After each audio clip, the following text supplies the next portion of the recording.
It's been so long. Part 18. And furthermore, that will be on the test, the teacher droned on. Marinette sighed. She was half paying attention and half dying. Oh, of course, whatever she wasn't listening to would be, cue the teacher's annoying voice, will be on the test. It was a sleepless night last night.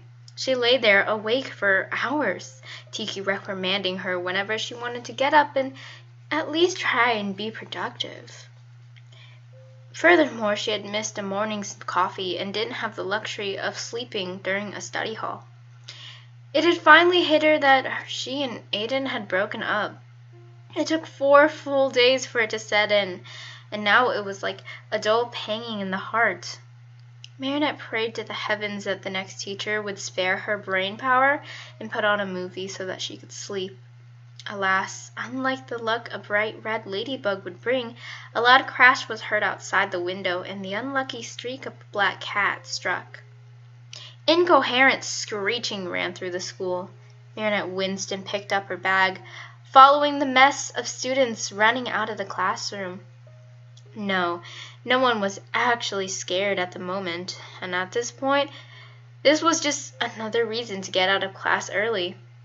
Marinette sighed wistfully, thinking that she could go home and sleep if she was just another average civilian. But she wasn't. So she ducked into a bathroom and quickly transformed in an empty stall. Ladybug was back, and oh boy, was her nerves at an all-time high.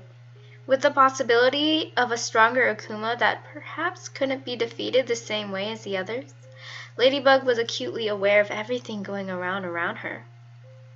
She ran out and weaved her way through the crowd, everyone too busy running to notice the superhero amongst them. It wasn't until she retracted her yo-yo and flew up into the air that people stopped and gasped and pointed with hushed whispers. People would shout, "Go, Ladybug!" as per usual. "Come on out, Ladybug! Give me your miraculous and then maybe I'll let you join my party," the akumatized victim cackled maniacally. Ladybug grit her teeth and scanned around for the villain. A loud scream was heard and made Ladybug's senses zero in on the location. She spun around quickly and leapt onto another building's rooftop. The akumatized victim was by the Alpha Tower, and she blasted a laser at someone, and with a scream, they disappeared. Ladybug panicked. Were they alive? Where did the people who got hit go? "Where are they?" she shouted, getting the Akuma's attention. "Oh, just off planning my birthday," she said joyously. "No one forgets Fergana." Ladybug chuckled. Fergana, let no one forget her. Why were Akuma names so ironic at times? "Ah, miss me? I hope you didn't. I like to be fashionably late, so don't wait on me." A black-clad figure came close. "Chat Noir! How dare you miss my birthday!" Fergana shrieked and blasted a laser at him, which he ducked out of the way of. "We need to figure out where the lasers are sending people," Ladybug said, her eyebrows furrowed in determination. "Right you are," Shot replied, leaping out of another blast. Fergana yelled madly as she rampaged through the streets of Paris. "I'm gonna guess someone was throwing themselves a pity party before the butterfly showed up," Chat Noir said, as both heroes began running to follow Fergana. Ladybug nodded. "Note to self, never forget a birthday," she said with a slight smile, but it dropped when she spotted another person who was caught in a blast and was sent away. She threw the yo-yo, and it wrapped itself around a street light pole, letting her swing through the traffic. Fergana was moving fast, and she needed to catch up. Are those party horns?"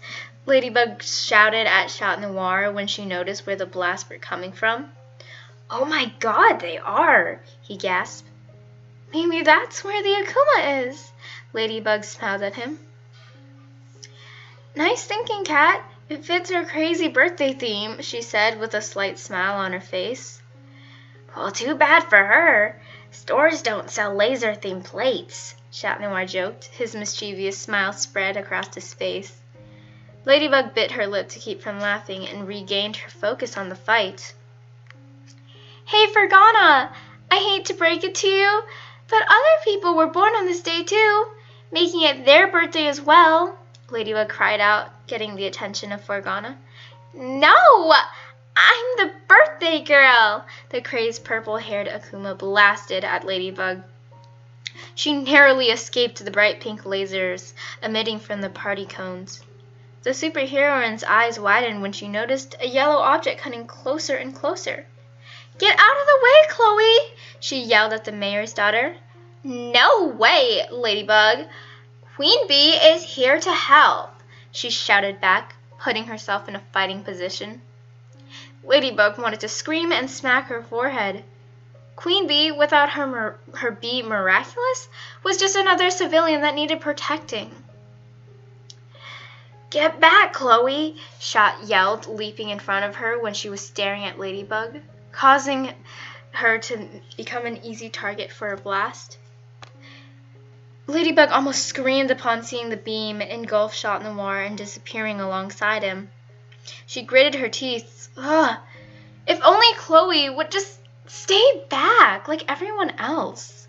The Scarlet Ladybug leapt down and grabbed Chloe and flew off somewhere far away from Fergana.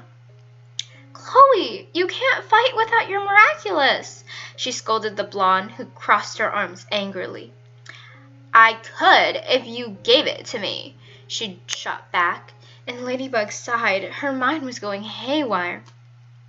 You don't always need it. Carapace and Rena Rouge barely get theirs. We don't always need the help, Ladybug explained with an aspirated undertone.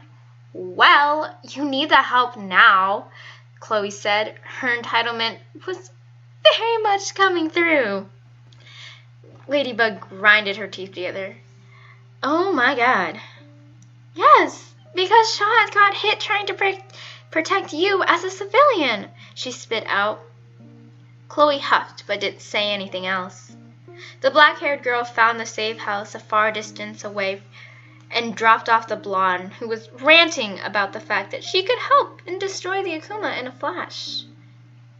No doubt you'd make a second one out of me, Ladybug whispered to herself on her way back. That made Ladybug's eyes go wide in a sudden realization. It ran through her head. Maybe that's what got stronger. Not the Akumas themselves, but the ability to have more than one. She almost missed a rooftop, as she was too distracted with panic to realize, and narrowly missed slamming into a building while extending her yo-yo to catch onto a pole. It wasn't a far-fetched idea. Hawkmoth had once been able to akumatize more than one person at a time, and it was sheer chaos. She needed the whole team to fight it, and as of now, Chat's whereabouts were still unknown, and she would not be able to get to Alia, Nino, Alex, Max, or Kim, and Chloe was way out of the question at this time. Oh no, if Hawkmoth was given the ability to akumatize even just another person at a time like this, she'd be done for. The nerves bubbled up inside her, and she tried pushing them down. She couldn't be sloppy. No, not right now. Everyone was riding on her to succeed. Ringing started coming from her yo-yo, and Ladybug answered in the blink of an eye. A call meant Chat was alive and okay. Whatever state he was in, he was objectively okay. Chat! She rushed into the call, and she heard him snicker, making her roll her eyes. Nice to know you care about me, you know. Where are you? That would be useful information, but I can't tell you exactly where I am. I'm here with the crowd. Everyone who was blasted is here, and we're okay. Ladybug let out a breath of release as she searched for Fergana. Thank God, she said. It was plaguing her mind, and now she had at least one less thing to worry about while fighting. So, I think we're in some gift box. Because there's this hole, and we can't see half of it, but we do see a cake, a ribbon, and wrapping paper. Shot continued, and Ladybug almost fell again. "You're trapped in a box?" she shouted. Yeah," Shot confirmed. "I think she's preparing for some birthday party," he said after a second. Ladybug gasped. An idea came to mind. "Idea?" he said with an amusement in his voice. He knew her too well. "Yep, just going with my gut. Bug out!" She hung up quickly, barely hearing his goodbye. At a birthday party, people unwrapped gifts. If she could get the gift unwrapped, it would release her superhero partner and the rest of the Parisians, and amidst the chaos, someone could snatch the cone and break it. Ladybug thought for a second about calling her lucky charm, but decided against it. She was definitely going to need more than 5 minutes. Finding Fergana was easy, considering most people were trapped in the gift box, and no one else had a mass of crazy curly purple hair with a crown atop it and party horns on her waist, where pistols would be if they were in the America's Wild West. Opening her yo-yo, she tracked Chat Noir's baton and looked at where he was. The park. Shouldn't take too long to get there. "Hey, Fergana! Too bad you didn't get invited to your own party," she taunted, making the Akuma blaze with anger. "Gimme your Miraculous? Hawk Moth promised me the biggest birthday bash ever." Fergana took the bait, running after Ladybug crazily, shooting blast after blast. "All right, kitty, I see you," Ladybug muttered. The cake and the huge gift box were in sight. Ladybug crinkled her eyebrows together, trying to think of how to get everyone out of the box. She couldn't even see the top, and she was swinging high up in the air. Was there even a top? "Get back here, Ladybug!" Fergana was close. No time to think, she had to act. "Chat Noir! Use your cataclysm!" she shouted at the box, praying her words would make it through. Luckily, they did. She heard the shout and called upon her own lucky charm. A red and black box of matches appeared in her hands as soon as the black smog made its way around the gift box. "The cake!" she said, she thought, realizing what the matches could achieve. The box all turned to dust, and sure enough, there was her grinning tomcat and the other people who had been blasted. "If she wants to party, then we will give her a party," Ladybug said, instructing everyone to sing happy birthday to Fergana as soon as the candles were lit. They all looked around suspiciously, but agreed nonetheless. "And I'll grab it when she's down," Shot said, and Ladybug smiled at him. "You read my mind." Fergana was close towards the crowd, so Ladybug sprung into action, lighting up the candles, and true to word, the crowd began to sing, making Fergana stop in her tracks. "For me?" she cried excitedly. She stayed in one place, not reaching for the party horns, but instead clasped her hands together by her face. Chat Noir snuck up behind her and grabbed one of the party horns. "Gotcha!" he said softly and ripped it in half. But no black butterfly came out from it, leaving him in shock and Ladybug in a frenzy. "Where is it?" she whisper-shouted. Chat Noir looked back at her, looking just as confused and lost as she was. Luckily, Fergana was preoccupied with the crowd, but that made Ladybug even more worried. Is it in the other one?" she said worriedly. Chat Noir shrugged. "Oh my god, is there not one?" The worried marionette side of her brain began to take over. It's not there. That's what he means." She pulled at her hair, and Chat Noir looked at her confused. "It's not there. Oh no, it's not there. How can I save Paris if it's not there?" She began to breathe heavily. Hey, what are you talking about?" Shot asked in a worried voice, but Ladybug shook her head and started towards Fergana. I need to trap her. This is new. It's done for," Ladybug stuttered out. "Screw the double Akumas. Not having a butterfly to cleanse was absolute terror." What? How is it done for?" Shot said, utterly lost in the mess of Ladybug's panic. He's getting stronger. Where did he hide it? Ladybug muttered like a mad woman. Lady, Chat Noir cried, grabbing her arm. What are you talking about? He questioned her, forcing her eyes to look at his. Ladybug breathed inconsistently. There's no Akuma, she said, making Chat Noir's go wide. What do you mean there's no Akuma? Ladybug was just about to answer when a loud scream emanated from the crowd, snapping their attention back to it. A black butterfly was flying in the air? Chat Noir looked at her even more bamboozled, but Ladybug wasted no time cleaning it.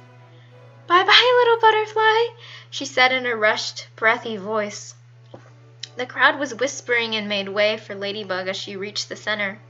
There was a young girl with her head buried in her knees, and a broken crown on the ground. Hey, Ladybug said softly. The girl's head snapped up and she burst into tears.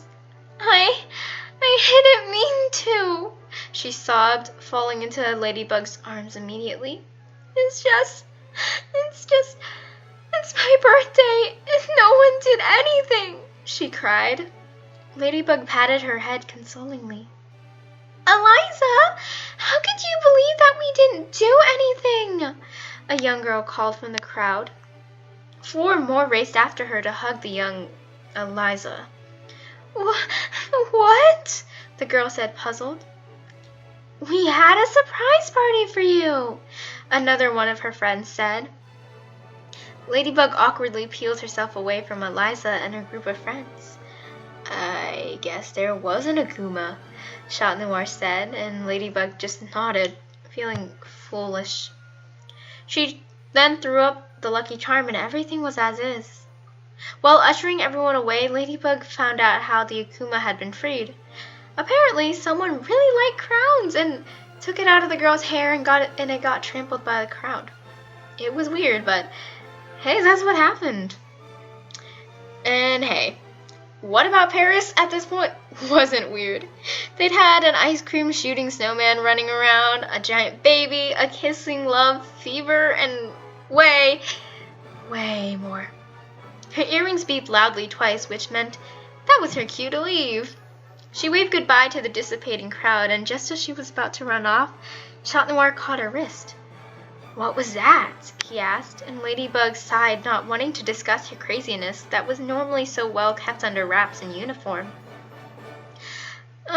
She said, but gained a raised eyebrow look from her partner. I was informed that Akumas had a slight chance of becoming stronger, she said quietly. The cat in black's eyes went wide. Are they? He asked slowly, not to draw attention to their conversation. Ladybug shook her head. From what I saw today, I don't think so, she said. The blonde looked at her for a couple seconds. Did you not think to tell me? Like, during patrol or anything? He asked. Marinette bit her lip, and he read her expression easily. We're partners. Why do you keep trying to hide things from me? He cried. I didn't want you to worry. I wasn't sure. She tried defending herself, but Chat Noir frowned. So, you just kept it to yourself? He said, looking at her fiercely. Ladybug didn't say anything. He ran a hand through his hair. Look where that got you. I haven't heard you stutter since the day we met, and I've never seen you panic like that. It's too much like someone else. I know. Chat's voice trailed off at the end when Ladybug glared at him. He knew it meant, stop telling me things about your life. Okay, I promise I won't do that again, Ladybug sighed, getting a look from Chat Noir that said, you better not, and I'll hold you to it. And now, we both need to leave.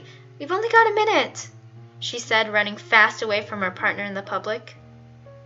She reached her balcony in less than a minute, and as soon as she landed, her transformation dropped. She crumpled against the wall, a dead, tired Tiki landing on her shoulder. That was a mess.